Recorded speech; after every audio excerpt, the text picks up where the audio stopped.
જામનગરમાં food safety વિભાગ દ્વારા શહેરના ડિફેન્સ કોલોની અને મહાકાળી સર્કલ વિસ્તારમાં આવેલી નોનવેજની દુકાનોમાં ચેકિંગ હાથ ધરાયું હતું।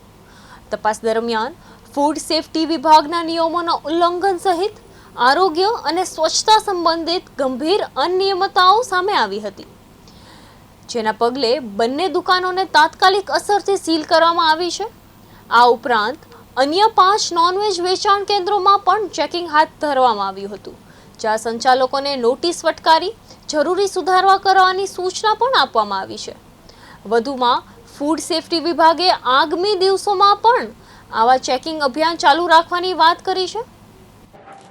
આજરોજ માન્ય કમિશનરશ્રીની સૂચના અન્વયે જામનગર મહાનગરપાલિકાના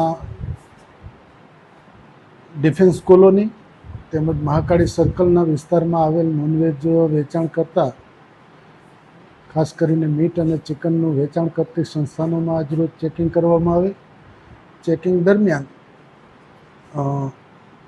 Khan fish and chicken centre તેમજ એવન મુંબઈ ચિકન સેન્ટરમાં food safety and standard act 2006 અને રૂલ્સ રેગ્યુલેશન 2011 હેઠળ તેમજ એપેન્ડિક્સ 4 મુજબ કોઈપણ એના શિડ્યુલ 4 મુજબના નિયમોનું રૂલ્સ રેગ્યુલેશનનું સદંતર ઉલ્લંઘન જણાતા 2 પેઢીઓને સીલ કરવામાં આવી છે અને અન્ય 5 પેઢીઓને ચેકિંગ કરી